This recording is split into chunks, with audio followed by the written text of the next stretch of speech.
Good morning, ladies and gentlemen. Thank you very much for the time given to me. My name is Feri. I am student of English Language Education in Undiksa.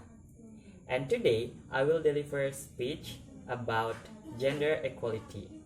Gender is the differentiation of roles, attributes, traits, attitudes, and behaviors that grow and develop in society. And gender roles are divided into productive roles, reproductive roles, and social roles.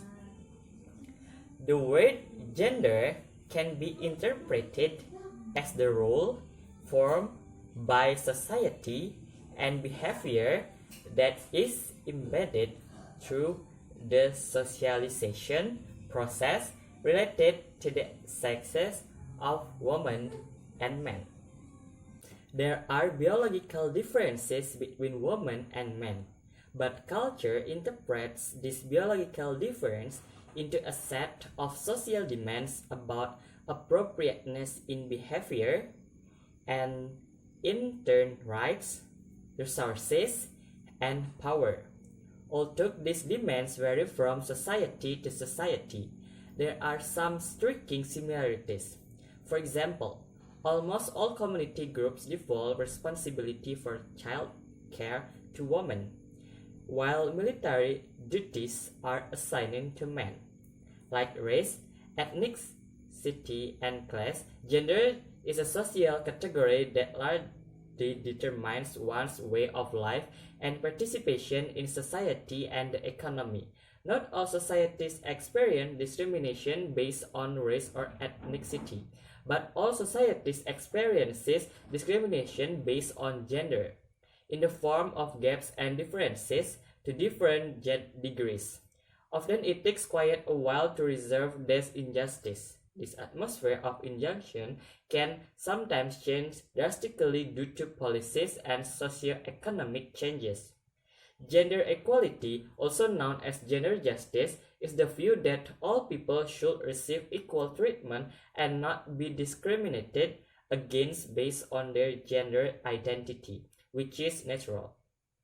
This is one of the goals of the United Nations Universal Declaration of Human Rights, which seeks to create equality in social and legal fields such as in democratic activities and ensure access to equal work and equal pay. In practice, the goal of gender equality is for everyone to receive equal and fair treatment in society, not in politics, in the workplace, or in areas related to certain policies. And Minister of Finance Sri Mulyani Indrawati said that empowering women is important for country's economy. Gender equality is not only important in terms of morality and justice, but also very important and relevant from an economic perspective, she said. Discrimination based on gender still occurs in all aspects of life throughout the world. This is a fact despite the recent progress in gender equality. The nature and level of discrimination varies widely across countries or regions. There is not a single area in a third world country where women enjoy equal legal, social, and economic rights. Gender gaps in opportunity and control over resources, economic power, and political participation are obvious. Women and girls bear the brunt of the resulting inequality, but basically it's detrimental to everyone. Therefore, gender equality is a central issue of a development goal that has its own value. Gender equality will strengthen the ability of countries to develop, reduce poverty, and govern effectively. Thus, promoting gender equality is a major part of the development strategy in order to empower people, women and men, to get out of poverty and improve their standard of living. Economic development opens up many avenues for improving gender equality in the long term. The agenda for sustainable development goals has an important meaning because once adopted, it will be used as a reference globally and nationally so that the development agenda becomes more focused. Each of these objectives upholds human rights and to achieve gender equality and empowerment of women, both young and old. Global goals of gender equality. First, end all forms of discrimination against women everywhere. Second, eliminate all forms of violence against women in public and private spheres, including human trafficking and sexual exploitation, as well as various other types of exploitation. The third, eliminate all harmful practices such as child marriage, forced and early marriage, and female circumcision. And the fourth, ensure full and effective participation and equal opportunities for women to lead at all levels of decision making in political, economic, and social life.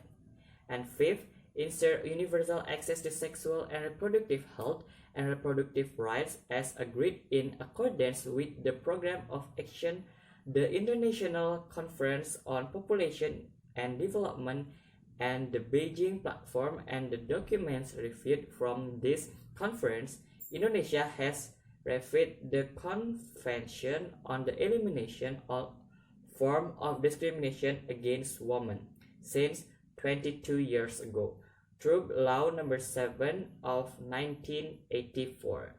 In the course of implementing CEDAW, the Indonesian government realized that discrimination against women is still strong in all fields of development. This discrimination threatens the achievement of gender justice and equality in Indonesia. In 2000, the President of the Republic Indonesia, Abdul Rahman Wahid, issued Presidential Instruction Number 9 of 2000 concerning gender mainstreaming in the development. It's hoped that national development will integrate a gender perspective from the planning, preparation, implementation, monitoring, to evaluation and utilization of the result. To strengthen the legal umbrella for gender mainstreaming, in 2006, the Ministry of Women's Empowerment and Child Protection drafted a government regulation on gender mainstreaming.